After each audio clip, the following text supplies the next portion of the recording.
자, 오늘 함께 하실 분들은요. 위즈웨이브 이권희 대표, 다올투자증권 이성웅 차장입니다. 어서 오십시오. 반갑습니다. 자, 오늘 첫 번째 주제 바로 열어볼게요. 테슬라가 정말 연일 화제입니다.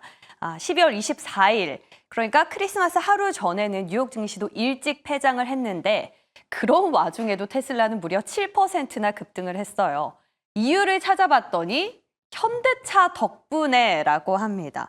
보니까 현대차가 전기차 고객들의 충전 편의성을 좀 높이기 위해서 충전기 어댑터를 무료로 배포하겠다라고 밝힌 건데 바로 이 어댑터를 테슬라가 쓰는 방식과 동일하다라는 소식 때문으로 전해졌거든요.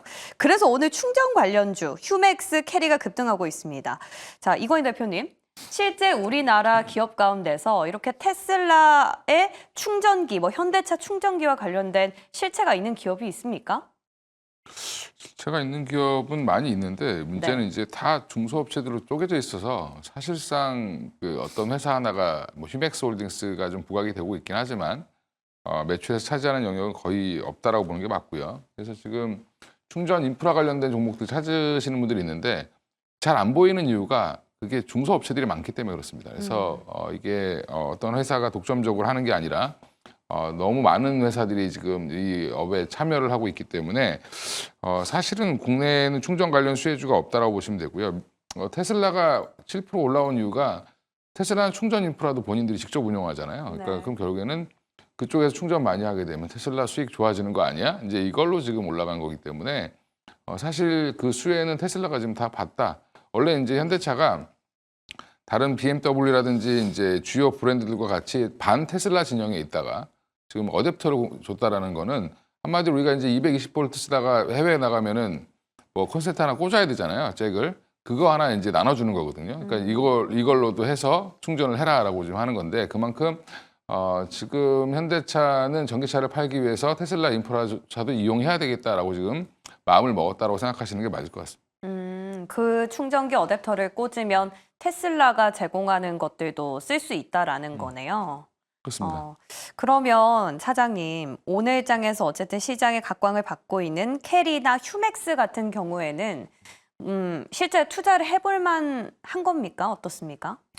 근데 이제 말씀하셨다시피 제가 봤을 때도 이제 휴맥스 같은 경우에도 이제 충전 사업 같은 경우에도 그냥 완속해서 최근에 이제 급속으로 좀 많이 바꾼 그런 상황이라고 좀 볼 수 있겠는데 여러 기업들이 이제 이 충전, 이 테슬라 또 현대차 이슈 때문에 주가가 좀 많이 올라오지만 실제적으로 본업이라기보다는 어떤 자회사 그리고 자회사 쪽에서의 이 테슬라와 그렇게 또 연관이 있는 어떤 밸류 체인 같은 경우는 아직까지는 확인이 좀 안 되고 있는 상황이거든요. 충전 관련해서요? 네, 그렇기 때문에 그거에 대한 어떤 한 기업, 상장 기업이 이 지금 현재 관련해서 올라가는 부분은 글쎄요, 테마라고 할 수는 없겠죠. 어떤 전기차나 이제 충전 쪽 사업 같은 경우가 그래도 지금 실적이 잡히는, 그리고 눈에 보이는 그런 사업이기 때문에. 근데 지금 관련된 기업들 중에서는 글쎄 휴맥스 빼고는 지금 많이 부각되는 게 또 이제 SK 네트워크스도 그렇고 여러 기업들이 있긴 하지만 그 사업의 좀 일부의 느낌도 굉장히 좀 많다라고 좀 생각이 되고 있고 그리고 이제 이 현대차가 이 테슬라 쪽에서의 충전 방식을 쓰겠다는 부분은 이 올해가 아니라 작년부터도 얘기가 좀 나왔었던 상황이었거든요.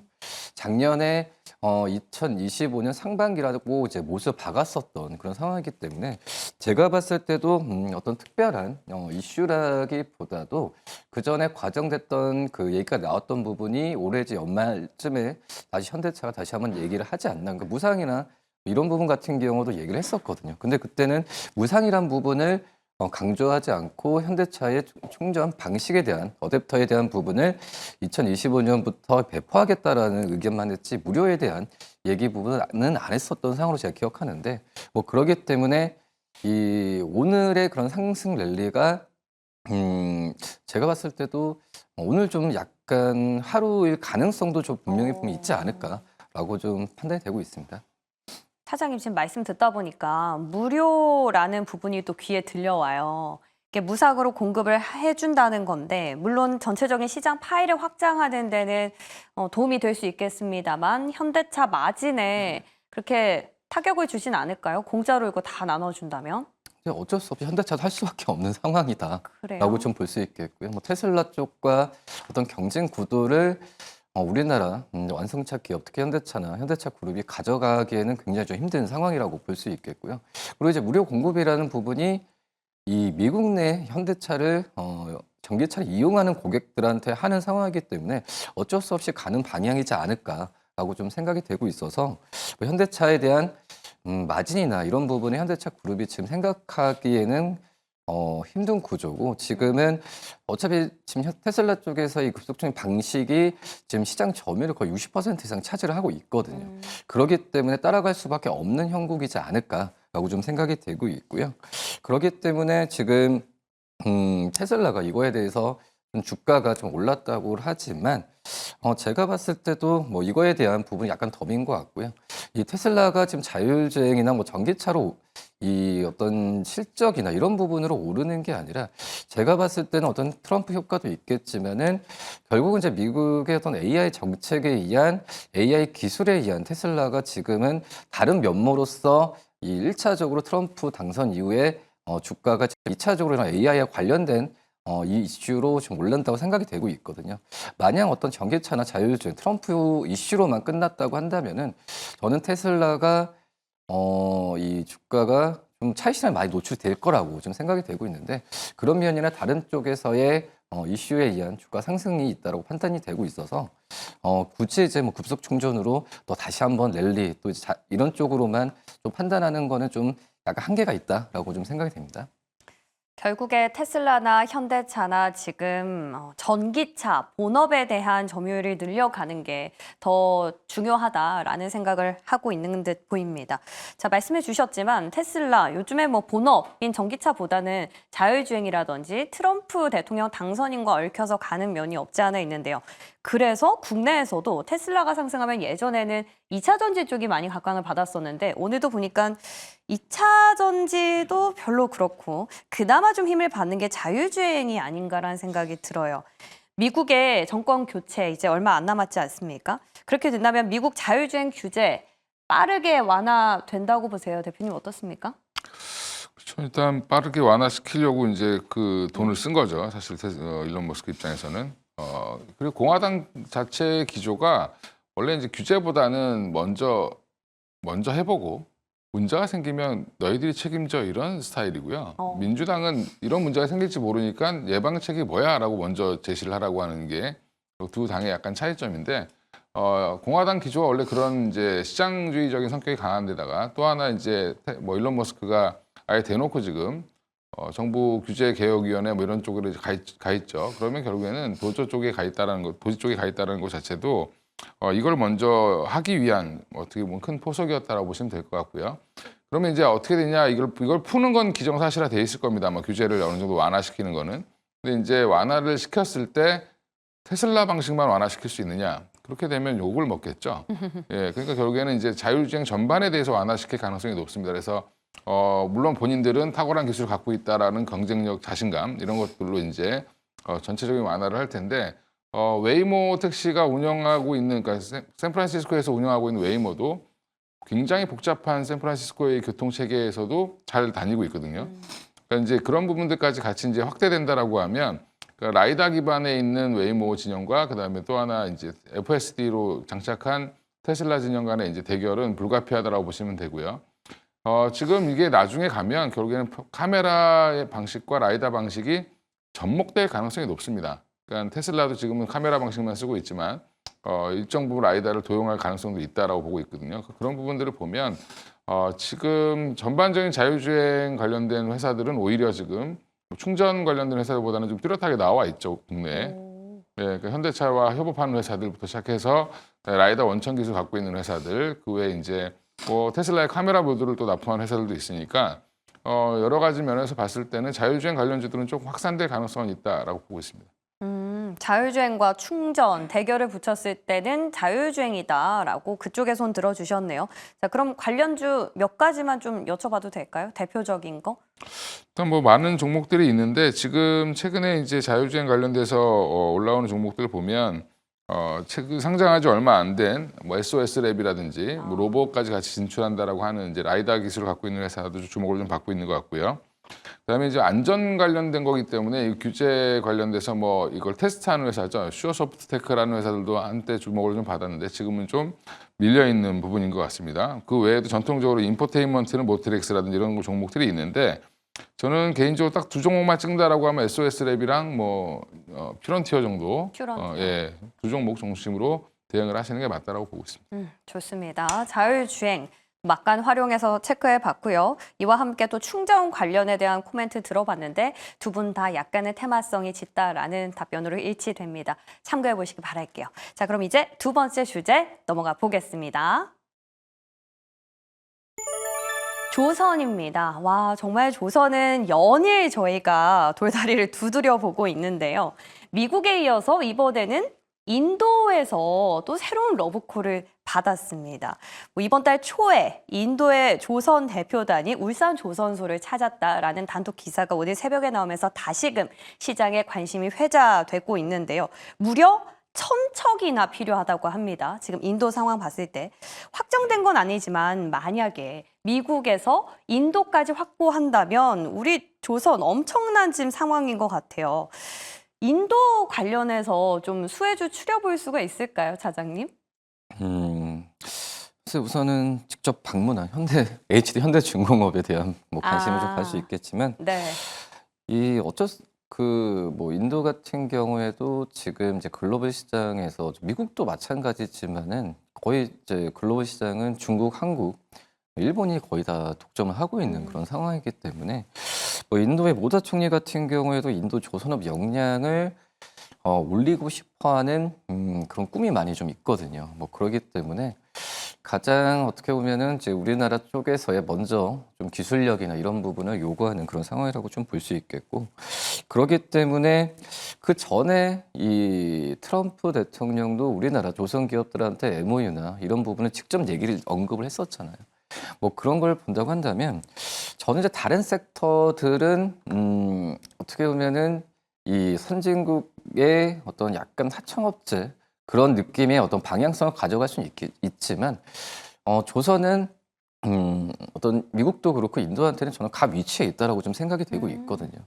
뭐 그런 점을 보면은 이제 조선 기업들 같은 경우에는 어떤 수혜주가 아니라 지금 이제 조선주들 뭐 조선 대표적인 3사 같은 경우에도 영업이익이나 이런 부분 같은 경우에는 정말 변함없이 내후년까지는 이 실적이 이 담보가 돼 있잖아요. 뭐 그런 점에서 저는 주가가 좀 떨어질 때마다 매수 관점을 가져가야 되는 게 맞다라고 좀 생각이 되고 있고 결국은 미국도 선진국이고 뭐 인도가 선진국이라고 할 수는 없지만 정말 시장이 큰 그런 상황이거든요. 이 두 기업들 같은 경우도 해양 경쟁력에 대해서도 항상 얘기를 했던 상황이고요.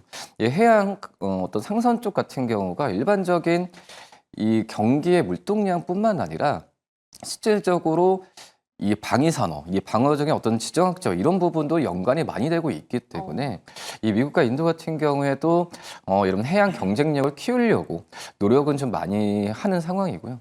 그 전에 좀 안일하게 생각했던 게 바로 미국도 그렇고 인도도 그렇고 돈은 많지만은 조선 산업 같은 경우가 크게 이렇게 좀 중요하게 부각을 못 받을 것이라는 생각을 많이 했었던 것 같아요. 근데 하지만은 이 시간이 지나고 어떤 중국 쪽에서의 이 조선에 대한 물동량이나 이런 부분이 시장 캐파를 많이 차지하고 있는 상황이고 또 이제 지정학적 리스크가 몇 년 동안 또 부각이 되는 상황에서 이런 해양 경쟁력을 키우려고 우리나라 기업들의 기술력이나 이런 부분에 있어서 많이 요구를 하는 그런 상황이라고 볼 수 있겠고요. 당연히 이 부분은 우리나라 조선 기업들의 어떤 실적으로 바로바로 좀 잡히고 있는 그런 상황이기 때문에 저는 이제 조선 기업들은 항상 이렇게 탑픽으로 좀 봐야 되는 게 맞다라고 좀 생각이 되고 있고 그 다음에 이제 부가적인 부분이 조선 기자재 업체들 같은 경우가 전방 조선 기자들 대비해서는 뭐 그렇게 수혜를 주가적인 측면에서 받지는 못했거든요. 그렇죠. 그렇기 때문에 조선 기업들 전방 기업들도 중요하지만 약간의 좀 조선 기자재 기업들로도 이 포트를 좀 분산할 필요가 분명히 좀 있지 않을까라고 좀 생각이 되고 있고요. 근데 이제 중요한 부분 같은 경우가 일반 저가 쪽에서의 선사가 아니라 우리나라는 이제 삼성중을 필두로 이제 친환경 선에 대한 이 기술력을 어떤 중국 이상으로 지금 갖고 있는 상황이거든요. 네. 중국도 이제 가격 경쟁력은 솔직히 우리나라가 좀 떨어질 수 있어요. 하지만 이 친환경성, 뭐 LN성 같은 경우에는 정말 마진도 많이 남은 상황이고 이런 부분에 있어서는 중국의 위에 있다라고 좀 생각이 되고 있거든요. 그렇기 때문에 지금 현재 K조선이란 부분이 어떤 수주에 대한 부분이 아니라 기술력으로 인정을 받고 있는 그런 상황이기 때문에 이 조선주들 같은 경우에는 전망 굉장히 밝다 이렇게 말씀드릴 수 있습니다. 선사들에 이어서 기자재까지 말씀 주셨습니다. 이번 주 흐름들 돌이켜봤을 때 이제는 조선에 대한 자리 부담 때문에 기자재, 엔진 쪽으로 코멘트 주시는 분들이 점차 늘어나고 있는 것 같아요. 자, 이건희 대표님. 앞서 말씀 주신 데 힌트를 좀 얻어보면요. 중국이랑 우리가 선사 탑2 중에 이제 포함이 되지 않습니까? 근데 인도에서는 우리가 아니라 중국 쪽으로 손을 내밀 수도 있지 않을까라는 생각이 드는데 인도에서는 지금 필요한 게 친환경 쪽일까요? 아니면 중국의 저가 쪽에 더 매력을 느낄까요? 그러니까 이제 그 주식하시려면 그 국제 관계도 좀 아셔야 되는데 네. 인도랑 중국이랑 사이 안 좋죠. 그럼 우리 쪽으로 할 국경 확률이 분쟁도 하고 있고요. 여전히 이제 아시아의 맹주라고 생각하고 있는 중국과 그다음에 남부아시아의 맹주인 지금 인도가 서로 부딪히고 있는 상황이고 인도 입장에서는 중국보다는 당연히 한국을 선택할 수밖에 없는 상황이다라고 보시면 될 것 같고요. 러시아와는 또 인도가 친하게 지내고 뭐 미국과도 친하게 지내지만 중국과는 좀 거리를 두고 있거든요, 항상. 네, 그런 부분들은 여전히 고려해 봤을 때 우리나라를 선택할 수밖에 없었다라고 보시면 되고, 우리나라가 이미 이제 베트남에 그 조선소를 갖고 있는 거를 아마 다들 모르실 텐데, 현대미포가 이미 베트남에 공장을 갖고 있습니다, 도크를. 그래서 지금 베트남인들이 열심히 조선을 만들고 있는데, 이런 부분들을 본 거죠. 그럼 결국에는 본인들도 조선업에 관련된 기술 이전이라든지 투자라든지 이런 걸 좀 받고 싶은 거고 본인들이 필요한 상선이 천척이다라고 하는 것도 사실은 이제 뭐 지르면서 나오는 거죠. 이 정도 나 주문할 수 있는 역량이 있으니까 나 좀 만나줘 이렇게 얘기했다라고 보시면 되고요. 천척 지금 주문 넣어도 다 못 만듭니다. 예, 그러니까 지금 우리나라 지금 도크 상황이 꽉 차 있기 때문에 그런 부분들 여전히 협력을 하고 싶은 그래서 뭐 일단 사전조사차 온 거 아닌가 이렇게 생각을 하고 있습니다. 그럼 대표님도 조선이랑 기자재 중에 어느 쪽 보신지 궁금해요. 뭐 편하게 보시면 조선을 사시는 게 편한데 지금 주가상으로 보면은 중국과의 경쟁력 그다음에 지금 우리가 수주를 계속 받을 수도 있는 상황은 아니에요. 그러니까 지금 뭐 거의 2, 3년치가 물이 꽉 차 있기 때문에 지금 주문 넣으면 한 5년 기다려야 됩니다. 예, 그러면 그런 걸로 봤을 때는 지금은 기자재들이 돈을 벌기 시작하는 시기다.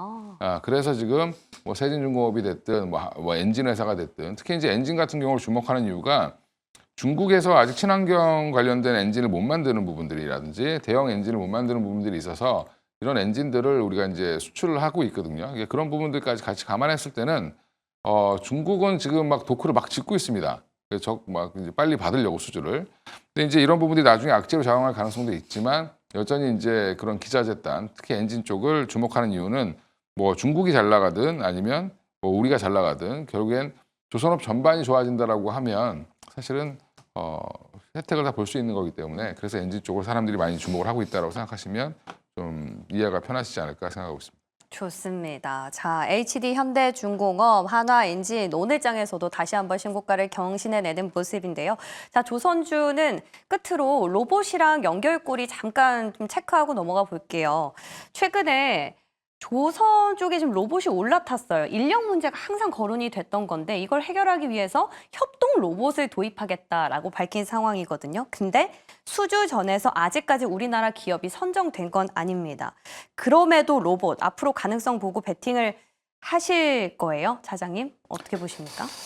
제 로봇 같은 경우에는 제가 봤을 때도 뭐 어쩔 수 없는 거예요. 앞서도 이제 중국 쪽과 좀 얘기를 했을 때 가장 이 우리나라가 조선 그 중국과의 경쟁력에서 떨어지는 게 바로 이제 인력난일 수도 있어요. 그렇게 된다고 한다면 그렇기 때문에 이 조선 쪽에서의 로봇에 대해서 얹는 부분은 어떻게 보면 필수적으로 갈 수밖에 없는 그런 상황이라고 볼 수 있겠고 그렇기 때문에 조선소 현장 같은 경우도 인력난이 항상 이 조선주들의 어떤 실적이나 그냥 근로 환경은 굉장히 좀 좋아지는 상황인데 인력난 때문에 이 주가에 대해서 약간 좀 피해를 보는 경우가 분명히 좀 있었거든요. 그렇기 때문에 지금 현재는 협동로봇에 대한 관심은 앞으로도 계속될 가능성은 어쩔 수 없다라고 좀 생각이 되고 있고요. 네.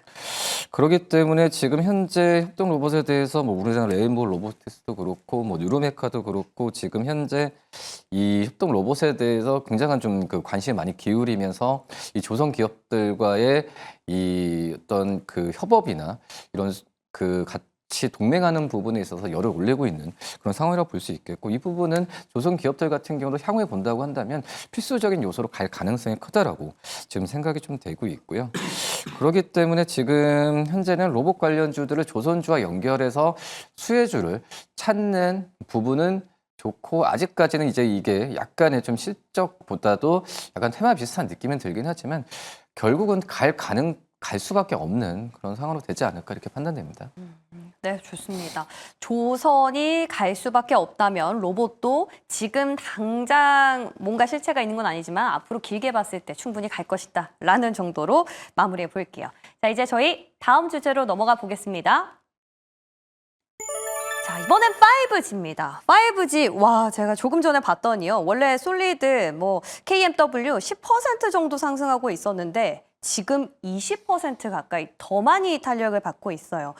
자, 오늘 5G 상승 배경은 뭐라고 진단을 하시는지 너무 궁금해요, 대표님. 약간 솔리드 같은 경우는 좀 두 가지가 섞인 것 같긴 한데, 요즘에 이제 하나가 양자 컴퓨터 관련돼서도 관련주로 엮여 있는 게 솔리드고, 예, 그리고 또 하나가 지금 5G를 미국에서 확대한다는 건데, 네. 5G 투자 가만히 이제 생각해 보시면 우리가 되게 많이 속았다. 미국에서 늘린다 그래가지고 투자했더니 미국에서 거의 안 늘렸죠. 코로나 터지고 하면서.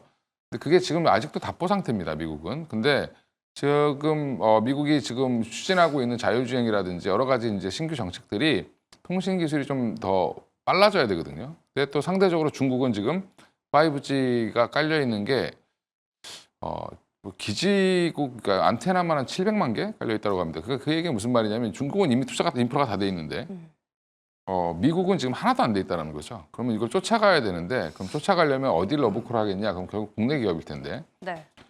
미국이 제재했던 하웨이가 이제 중국의 이 5G를 주도했다라고 하면 지금 미국에서는 특별한 회사가 없기 때문에 국내 기업들과 협업을 할 가능성이 높다라고 지금 보고 있는 거고, 빨리 쫓아가기 위한 방식으로는 기존 방식보다는 좀 새로운 방식으로 오픈랜 방식이라는 방식을 쓸 텐데, 그게 이제 미국에서는 좀 편리한 방식이라고 합니다. 그걸 주로 하고 있는 회사가 이제 HFI라든지 뭐 그다음에 솔리드 같은 회사들인데, 그래서 지금 다시 한번 수혜를 받는 거다라고 생각하시면 되고요. 지금 테슬라의 일론 머스크가 이제 트럼프 정부가 시작되면 이런 부분들에 대해서 굉장히 또 인프라 투자 얘기가 또 나올 가능성이 높다. 최근에 지금 나오고 있죠. 그러면서 지금 5G들이 다시 움직이고 있는 상황이고요. 주가도 워낙 또 바닥권에 있기 때문에 거의 뭐 조금만 사도 확 올라가는 물량이 별로 안 나오고 있죠. 그러면 이게 약간 수급이 좀 비어 있는 상태에서 들어가기 때문에 급등이 나오고 있는 상황이다라고 생각하시면 될 것 같고요. 이번에 CES 2025에서도 이제 양자 컴퓨터 관련돼서 새로운 주제를 집어넣는데 그 부분까지 같이 반영을 좀 시키는 것 같습니다. 그럼 5G 안에서 본다면 대장인 솔리드 정도 보면 될까요? 지금 솔리드가 가장 괜찮지 않을까 생각하고 있습니다. 급등을 하고 있는데도 불구하고 좋습니다. 그리고 차장님, 최근에 미국이 또 중국산 인터넷 공유기 판매 금지를 검토하고 있다라는 외신 보도가 전해졌었는데, 이 공유기 관련해서 우리 기업이 좀 반사수에 노려볼 만한 구멍이 있을까요? 그렇죠. 제가 봤을 때도 어떤 중국과 미국 쪽에서의 기술 패권 문제로 봤을 때는 정말 우리나라 이 5G 관련 기기주들이 정말 소외가 많이 됐었잖아요. 네. 그런 부분에 있어서는 이 통신 기기 관련주들 같은 경우는 반사 이익을 분명히 받을 가능성이 있다라고 좀 생각이 되고 있고요. 근데 공유기 같은 경우에는 일반적으로 지금은 이제 크게 어떤 수익이 마진이 많이 나는 구조는 아니라고 좀 생각이 좀 되고 있어요. 우리 좀 네트워크나와 관련된 어떤 기술력에 대한 기업들 같은 경우가 좀 저는 수혜를 받을 가능성이 있다라고 좀 생각이 들고 있고요. 그나마 이제 뭐 그전에 약간 좀 우리나라 5G 쪽에서의 관련 기기들 같은 경우에 수익화가 좀 거의 70%예요. 5G 이 점유율이 좀 있었기 때문에 없었는데 그나마 좀 미국 쪽에서의 있지 않을까라고 판단되고 있고요. 그나마 좀 KMW가 이런 그 미국 쪽에서 통신망 복구했을 때 공유계 관련주로 해서는 좀 KMW가 그나마 좀 관심을 좀 가져도 괜찮지 않을까라고 좀 생각이 듭니다. 오늘장 양 대장을 한 분 한 분씩 또 찝어주셨네요. 자, 끝으로 이건희 대표님, 통신주 점검하면서 마무리해보고 싶은데요. 통신주 연초에는 이제 오를 것이다라는 증권사 분석들이 굉장히 많습니다. 사실 트럼프 일기 때 관련주로도 5G 통신 같이 엮어서 많이 봤었는데 통신주는 매력 어떻게 보십니까? 통신주는 좀 많이 올랐죠. 그 지난번에 이제 올해 한번 많이 올랐기 때문에 저는 개인적으로 좀 쉬어가는 국면이다라고 보고 있고요. 물론 이제 오히려. SK텔레콤이나 KT 같은 회사들이 AI 산업을 열심히 하겠다. 뭐 AI 그 관련된 B2B 사업도 하고 여러 가지 이제 뭐 AI라고 얘기는 하지만 사실 아직은 클라우드 정도 제공하는 정도라고 보시면 되는데 네. 이제 기기와 뭔가 붙여서 접목할 가능성은 있다라고 보고 있지만 이제 여기에 한계가 뭐냐면 KT와 SK텔레콤, LG유플러스 뭐 다 이제 통신주들이 돈은 잘 버는데 문제는 성장성이 부족했던 부분인데 지금 이게 성장이 나올 것 같아서 최근에 좀 움직였는데 네. 또 쉬고 있는 모습은 지금 일단 뭐 배당 관련돼서는 투자가 끝났죠. 그러니까 당분간 좀 쉴 것 같고요.